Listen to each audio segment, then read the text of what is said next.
नमस्कार साथियों, मैं सौरभ शर्मा प्रतीक्षा ऑनलाइन क्लासेस से। अभी एक बेरोजगारी की जो मुहिम हम लोगों ने चालू की, तो उस मुहिम में सबसे पहले हमने पर्सनली जा के टीचर्स को इकट्ठा किया, विद्यार्थियों को इकट्ठा किया।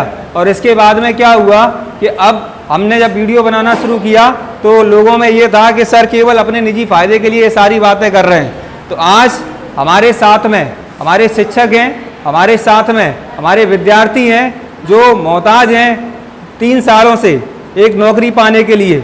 आज मैं अपनी बात को कम रखूंगा, सारी की सारी बातें हमारे शिक्षकों की रहेंगी, ज़्यादा से ज़्यादा बातें हमारी विद्यार्थियों की रहेंगी, जिससे ये बात फैल जाए कि ये आक्रोश जो है वो किसी एक का निजी नहीं है, मेरा कोई निजी नहीं है, यह आक्रोश हम सब का है, हम सभी शिक्षक का है, ये मुद्दा हम सभी का है। बेरोजगारी से हम सब जूझ रहे हैं। आज मैं भी बेरोजगार बैठा हूँ। पिछले 6 महीने से टीचर्स के लिए कोई रोजगार नहीं है। गवर्नमेंट की नीतियों के द्वारा हम लोग भी शांत बैठे हुए हैं। अगर मैं अपनी भी मांग उठा रहा हूँ तो उसमें कोई मैं गलत नहीं कर रहा हूँ, क्योंकि बेरोजगारी के मुद्दे पर हम सब एक हैं। तो बेरोजगारी के इसी मुहिम में अब मैं अभी अपने संस्थान के वरिष्ठ शिक्षक कौशल सर से कहूँगा कि वो आएंगे और आपके सामने इस बेरोजगारी के मुद्दे पर बात रखेंगे। उसके बाद हमारे एक छात्र आएगा और हम लोग अपनी बेरोजगारी के मुद्दे पर बात रखेंगे। नमस्कार, स्वागत है आप सब लोगों का प्रतीक्षा ऑनलाइन क्लास में। तो बेटा, जो हम ऑनलाइन क्लास चला रहे तो उस पर कुछ बच्चों के फिर कमेंट्स आए और आप लोग समझ रहे हो कि पूरे देश में एक आग लगी है रोजगार को लेकर। एक बहस और एक मुद्दा छिड़ चुका है रोजगार को लेकर। आज है 4 तारीख और आज था एक आंदोलन। उसी आंदोलन को लेकर कुछ बच्चों ने आज हमें घेरा जैसे हम कुछ राजनेताओं के घेर रहे, और बच्चों ने ये कहा सर कि आप अपने चैनल के माध्यम से हमारी बातें रखिए और हमारी बातों को हमारे साथ रखिए। तो आज हमारे साथ जो बच्चे मिलने आए हैं, जो अपनी बात रखना चाह रहे हैं, वो हमारे चैनल पे कुछ बातें रखना चाह रहे हैं। कुछ बातें उनने भी हमसे कहीं जो हम आपको पहले ही शेयर कर देती है।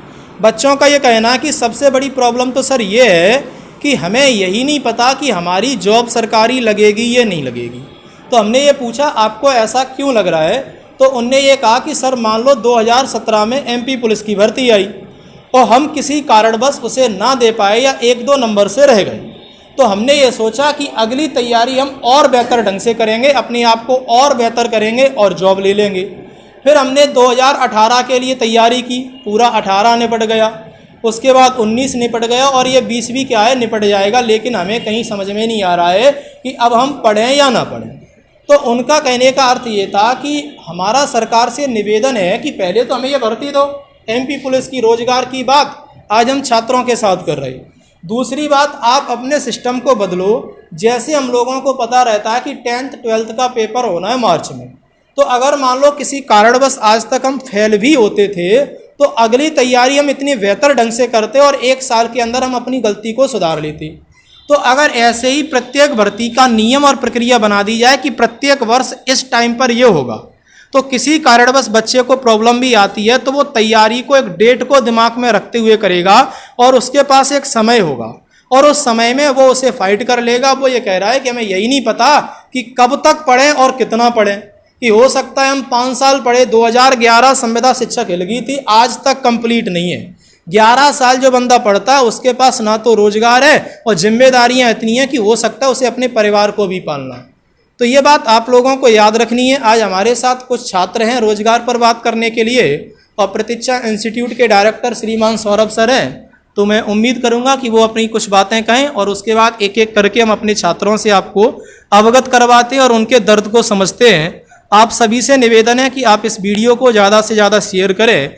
इसमें कोई भी निजी स्वार्थ, किसी भी पार्टी, किसी भी व्यक्तिगत बंदे से कोई द्वेष भावना नहीं है। अपना तो एक ही मुद्दा है, वो है केवल रोजगार। और सारे राजनेता, सभी भारत के नागरिकों से निवेदन है, देश में जितने भी मुद्दे हैं खूब राजनीति करो, हमें कोई लेना देना नहीं।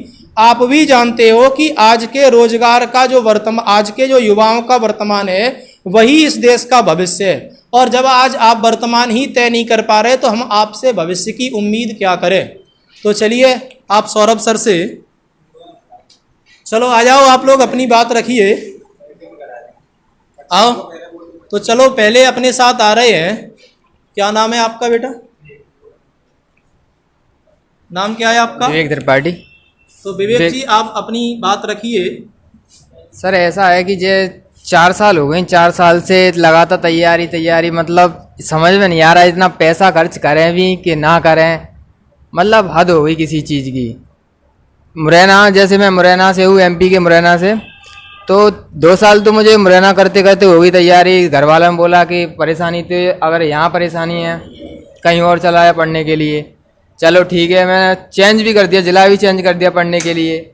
2 साल भिंड में करते करते हो गई, लेकिन जगह एक भी जगह सिंगल नहीं आई कि एक भी जगह आई हो। जगह भी अब आई 4 साल बाद तो 252 जगह पढ़ने, मतलब सोचने वाली बात है कि इतनी जगह काफ़ी हैं, इतनी सारी जनसंख्या में इतनी जगह कम।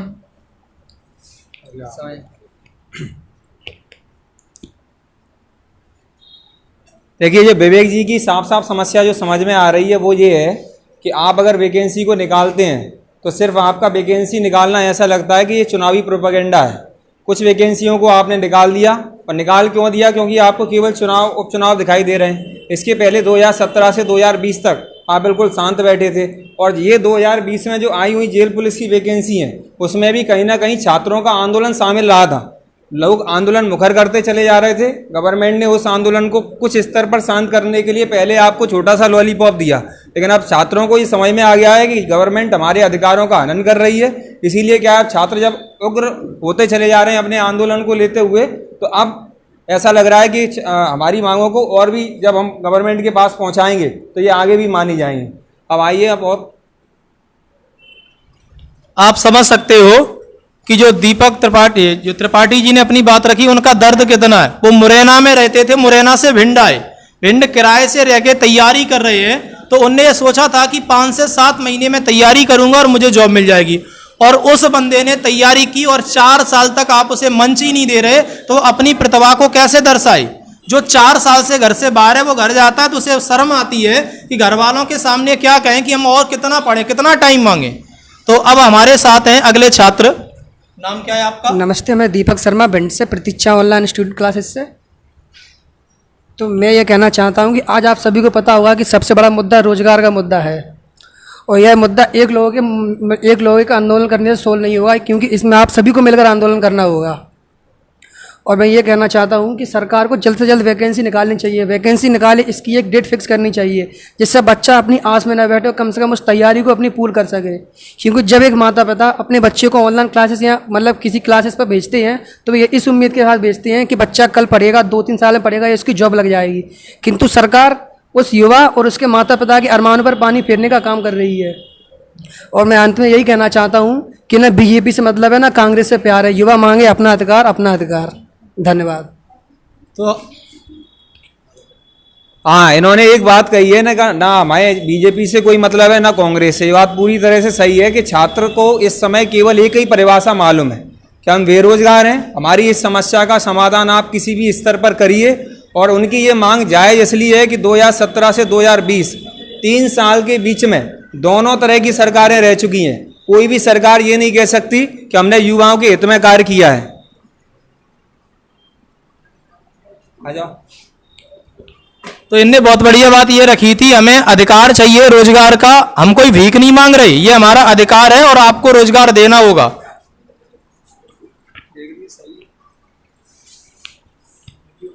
मैं Vaishali Sharma from Pratiksha institute से। मैं बस इतना कहना चाहती कि बच्चों को रोजगार दिया जाए।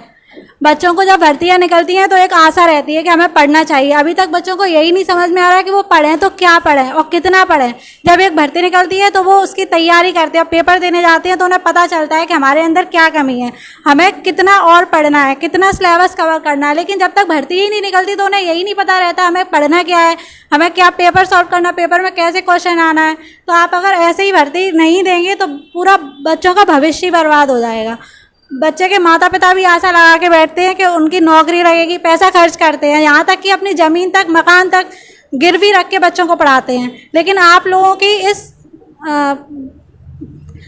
की भर्ती ना देने की वजह से उनके भी सारे सपने बेकार हो जाते हैं, सब मिट्टी में मिल जाते हैं। मैं बस आप लोगों से इतना ही निवेदन करना चाहूँगी कि भर्ती की डेट फिक्स करें और भर्तियाँ दें, जिससे बच्चों की उन्हें आशा तो लगे कम से कम कि भर्ती आने वाली है। उस हिसाब से वो अपने सिलेबस को मेंटेन करके उनकी तैयारी करें। धन्यवाद। देखिए, शिवानी शर्मा जी थी, इनके साथ में अभी एमपी पुलिस को लेकर हाइट का इशू है, लेकिन उसके बावजूद ये हमारे कहने पर यहाँ इस प्रोटेस्ट के लिए आई, क्योंकि यहाँ पर अभी जो छात्र हैं ये उन लोगों के लिए जवाब है जो ये कहते हैं कि नहीं सर, ये कह रहे हैं कि एमपी पुलिस की भर्ती तो केवल एमपी पुलिस की भर्ती के लिए सर डिमांड कर रहे हैं, अपने हितों का ध्यान रख रहे हैं। ऐसा बिल्कुल नहीं है। मेन मुद्दा सिर्फ यही है कि आज चाहे शिक्षक हों चाहे छात्र हों, दोनों ही बेरोजगारी के मुद्दे को लेकर परेशान हैं। शिक्षक की परेशानी ये है कि छात्र हमसे आशा भरी निगाह से ये पूछता है सर हमारा पेपर कब होगा। हम उसे अगर सांत्वना दें तो कब तक दें, कब तक हम उसका कॉन्फिडेंस बढ़ाएं। एक हद होती है, एक लिमिट होती है, लेकिन कई बार ऐसा होता है कि हमें झूठ बोल बोल के बच्चे को सांत्वना रखना पड़ती है कि बच्चा हमारा कहीं कॉन्फिडेंस ना खो जाए। आप लोग समझ सकते हो कि इनके जो दर्द हैं उसे आप लोग अनुभव करिए। और मैं ये कह रहा हूँ कि आप भर्ती देखते हो या नहीं देखते इससे फर्क नहीं पड़ रहा। अगर आप नहीं देखते तो आपके बच्चे देखते होंगे, आपका भाई देखता होगा, आपका पड़ोसी देखता होगा। आज पूरे देश से केवल एक ही निवेदन है कि रोजगार के मुद्दे को राजनीतिक स्टैंड मत बनाओ। ये मत देखो कि हम चुनाव आएगा तब भर्ती देंगे। आप एक डेट फिक्स करिए, अपने सिस्टम को बदलिए। और आपको बदलना पड़ेगा, क्योंकि मैंने अपने पिछले वीडियो में कहा था कि जब रोजगार खड़ा होता है तो ब्रिटिश साम्राज्य हुकूमत भाग गई। अरे आप तो नेता हो, कल हमारे द्वार पर जब वोट मांगने आओगे ना तो आप जवाब नहीं दे पाओगे। और सारे बच्चों के जो दर्द है ना, वो जब हम उनको सुनते हैं, जब वो रोते हैं तो आंसू निकल आते हैं। आप तो वहाँ एसी वाले कमरे में बैठकर डिसीजन ले लेते हो, आप ये अनुभव नहीं करते, क्योंकि आपको पता है कि आप राजनीति में आकर अपने बच्चों का भविष्य तो पहले ही बेहतर कर चुके हो। आप तो उनके लिए इतना कुछ कर चुके हो कि अब उन्हें इन पुलिस की भर्ती की जरूरत नहीं। दूसरी बात, केवल बात एमपी पुलिस की नहीं है, बात रोजगार की है और आप लोगों को देना पड़ेगा। ठीक है, अब हमारे साथ कुछ और बच्चे हैं, वो आ रहे हैं, तो आप उनसे देखिए उनके दर्द क्या है, अनुभव करिए और ज्यादा से ज्यादा आप लोग इसमें हमारा साथ दीजिए। मेरा नाम सत्यनारायण शर्मा भिंड से। रोजगार एक गंभीर समस्या है, इस पर सरकार को जल्द से जल्द ध्यान देना चाहिए, क्योंकि मोदी कहते हैं कि युवा देश का भविष्य है। अगर इस पर ध्यान नहीं दिया गया तो आगे देश का विकास नहीं होगा।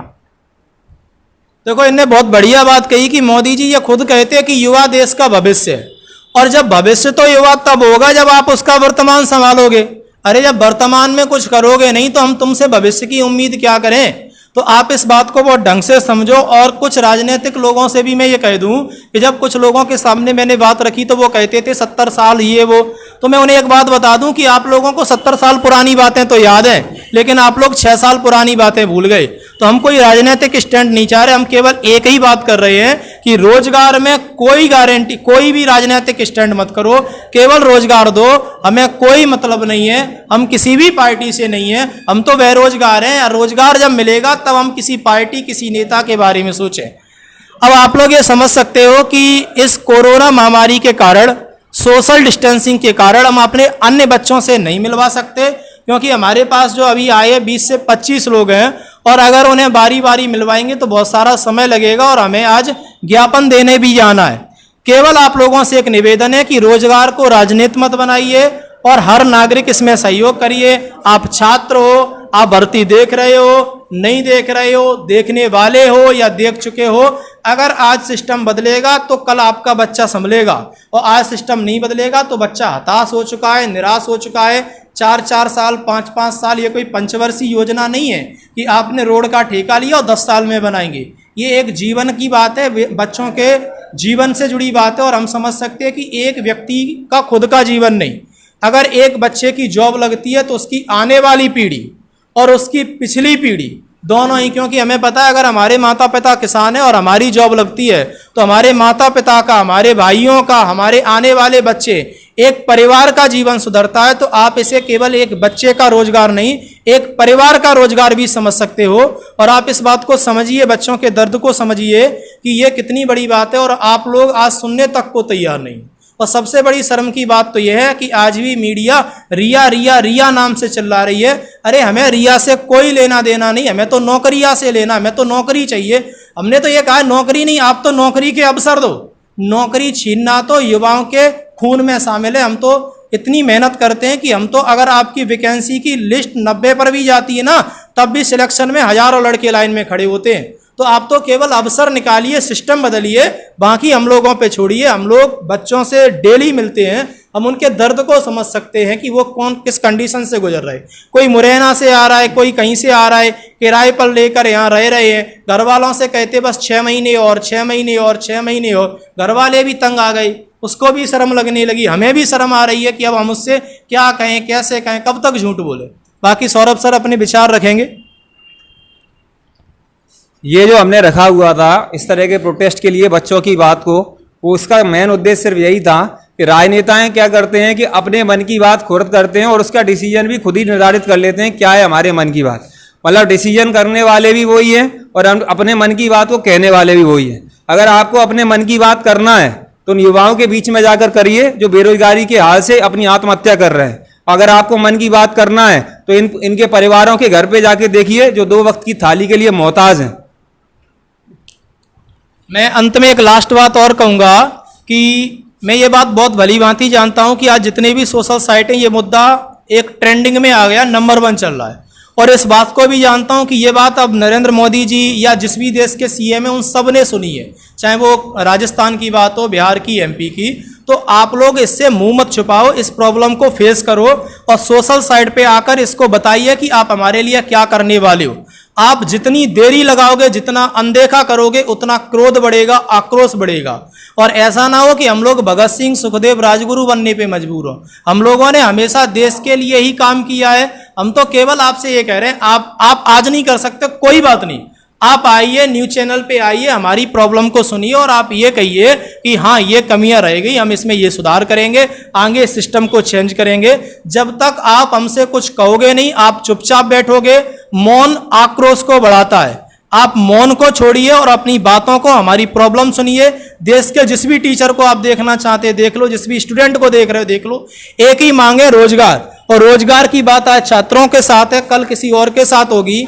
ये बात तब तक थमने वाली नहीं है जब तक आप सिस्टम नहीं बदलोगे, इस बात को याद रखना।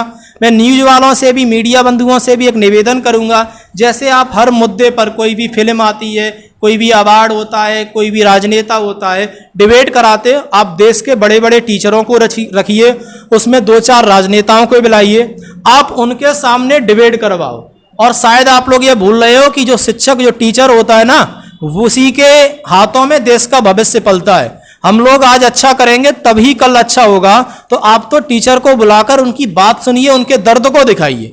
अगर मीडिया साथ देना तो ये जो प्रॉब्लम है वो चुटकियों में सॉल्व हो। तो एक बार मैं फिर हाथ जोड़कर गुजारिश कर रहा हूं कि आप बड़े बड़े टीचरों को लेकर न्यूज चैनल पर डिबेट करवाइए, आप बातें रखिए। जब तक बातें नहीं रखी जाएंगी तब तक किसी भी प्रॉब्लम का सॉल्यूशन नहीं होगा। जय हिंद, नमस्कार।